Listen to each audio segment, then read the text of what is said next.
ചടുക്ക് ജയശങ്കർ, ഇവിടെ ഒരു UDF അനുകൂല കാറ്റ് ഉണ്ടെന്ന് അറിയാമെങ്കിലും മാരകമായ എന്താണ് ഒരുപാട് വലിയ സിമ്പിൾ ലോജിക്ക് മതി എന്ന് പറഞ്ഞാൽ ന്യൂനപക്ഷ വോട്ടുകൾ UDF-നൊപ്പമാണ്. പിന്നെ ജയിക്കാൻ വേണ്ടത് ഭൂരിപക്ഷ വോട്ടിലെ ഒരു വിഭാഗമാണെങ്കിൽ അത് ശബരിമല അടക്കമുള്ള കാര്യങ്ങൾ അത് സാധ്യമാക്കിയിട്ടുണ്ടാവണം. പക്ഷേ ഇതുവരെയുള്ള എല്ലാ എക്സിറ്റ് പോൾ ഫലത്തിൽ CPM പറഞ്ഞതിനേക്കാൾ കൂടുതൽ സീറ്റ് കിട്ടിയ ചരിത്രമുണ്ട്. 65 പറഞ്ഞാൽ 75 ഞങ്ങൾ കിട്ടുമെന്നൊരു hoping and shop conference LDF camp പറയുന്നുണ്ട്. ഈ പറയുന്ന ചാണക്യയും ഏതാണ്ട് കൃത്യമായി തന്നെ പ്രെഡിക്റ്റ് ചെയ്ത ചരിത്രമുള്ള ഒരു ഏജൻസി ആയത് കാരണം ഇപ്പോഴും ഒരു ഹങ് അസംബ്ലിക്ക് സ്റ്റിൽ ഒരു പോസിബിലിറ്റി ഉണ്ടോ അഡ്വക്കേറ്റ് ജയശങ്കർ? ഹങ് അസംബ്ലിക്ക് ഒരു സാധ്യതയില്ല.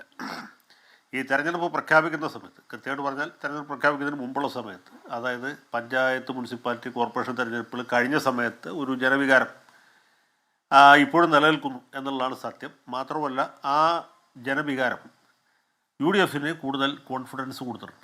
മാത്രവുമല്ല മുൻ തെരഞ്ഞെടുപ്പുകളെ, കഴിഞ്ഞ തെരഞ്ഞെടുപ്പിലും കഴിഞ്ഞ മുമ്പത്തെ തെരഞ്ഞെടുപ്പിലും പോലെയല്ല ഇത്തവണ കോൺഗ്രസ് സ്ഥാനാർത്ഥികൾ സാമാന്യം നന്നായിട്ട് തന്നെ പണം ചിലവാക്കിയിട്ടുണ്ട്. കഴിഞ്ഞ മുമ്പത്തെ തവണ പൈസ ഉണ്ടായിരുന്നില്ല. അപ്പോൾ പൈസയുണ്ട്, ആളുണ്ട്, അർത്ഥമുണ്ട്, പ്രവർത്തകരുണ്ട്, നന്നായിട്ട് പ്രവർത്തിച്ചിട്ടുണ്ട്. ഒരു പ്രവർത്തനവും നടത്തിയില്ലെങ്കിൽ തന്നെ ആളുകൾ UDF-ന് ജയിപ്പിക്കാൻ സന്നദ്ധരായി നിൽക്കുകയാണ്. അപ്പോൾ ആ തെരഞ്ഞെടുപ്പ് പ്രഖ്യാപിച്ച സമയത്ത് ഒരു വികാരം അനുസരിച്ചാണെങ്കിൽ ഒരു 90-110 വരെ സീറ്റ് UDF ജയിക്കുമായിരുന്നു.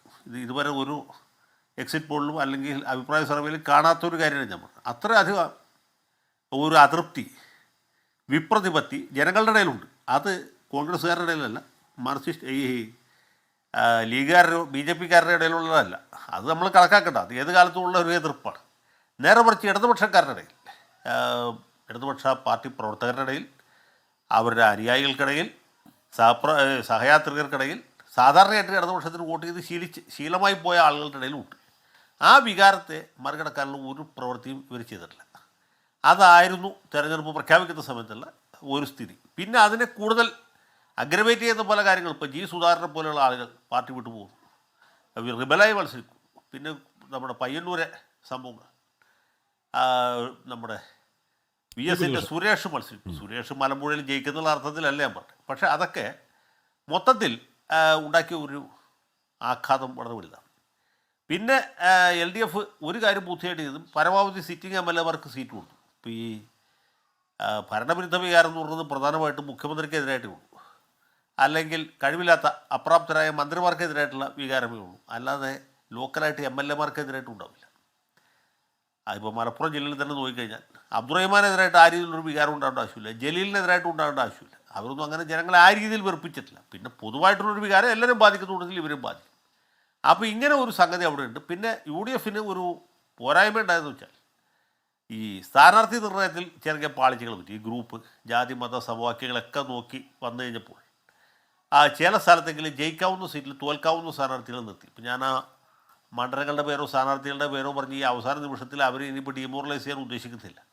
അതൊക്കെ കോൺഗ്രസിൽ സാധാരണ പതിവുള്ളതാണ്. അപ്പം അങ്ങനെ ഒരു ചെറിയ അപാകത സംഭവിച്ചു. എന്നാൽ പോലും 80 മുതൽ 85 വരെ സീറ്റുകൾ നിരാക്ഷേപമായിട്ട് UDF-ന് ജയിക്കാവുന്ന ഒരു സാഹചര്യം തെരഞ്ഞെടുപ്പ് ദിവസമുണ്ട്. ഇനി വലിയൊരു തരംകൂട്ടാവുകയാണെങ്കിൽ നമ്മൾ ഈ പറഞ്ഞ പോലെ അപ്രാപ്തരായ സ്ഥാനാർത്ഥികൾ, ജയിക്കാത്ത സ്ഥാനാർത്ഥികൾ, ജയിക്കാൻ പാടില്ലാത്ത സ്ഥാനാർത്ഥികൾ വരെ ജയിച്ചു പോകും. അങ്ങനെയാണെങ്കിൽ ഞാൻ നേരത്തെ പറഞ്ഞ 100 സീറ്റിലേക്കൊക്കെ എത്താം. 100, 105 കടന്നുപോയാൽ വേറൊരു അപകടം കൂടിയുണ്ട്. അതായത് രാജ്യസഭയിലേക്ക് ഒരാളെ അയക്കാൻ ഇടതുപക്ഷത്തിന് പറ്റാത്ത അവസ്ഥ വരും. 105 ബെഞ്ച് മാർക്ക്. അപ്പോൾ അങ്ങനെ ഒരു സാഹചര്യം അനുഭവമുള്ള അതിനിപ്പോൾ ഒരു എക്സിറ്റ് പോൾ നടത്തേണ്ട ആവശ്യമില്ല. അത് വളരെ ക്ലിയർ ആയിട്ടുള്ള വളരെ വ്യക്തമായ ഒരു ജനവിധിയാണ്. തൂക്ക് നിയമസഭയൊന്നും ഉണ്ടാവില്ല. തൂക്ക് നിയമസഭയൊക്കെ BJP-കാരുടെ സ്വപ്നം മാത്രമാണ്. ടുഡേസ് ചാണക്യ മോശം ടീമാണെന്നല്ല ഞാൻ പറഞ്ഞത്. പക്ഷേ അവരുടെ പ്രവചനം കേരളത്തിൽ ഇത്തവണ പാസ്സാകാൻ പോകുന്നില്ല. പൊതുവേ ഒരു UDF ട്രെൻഡാണ് കേരളത്തിലുള്ളത്.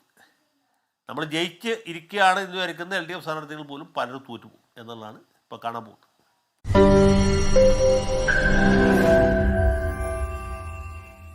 ലോകത്തെവിടെയായാലും ഏത് സമയത്തും 24 വാർത്തകളും ഓഗ്മെന്റഡ് റിയാലിറ്റി പാക്കേജുകളും എക്സ്പ്ലെയിനറുകളും വിശദമായി കാണാൻ ഞങ്ങളുടെ YouTube ചാനൽ നിങ്ങൾക്ക് സബ്സ്ക്രൈബ് ചെയ്യാം.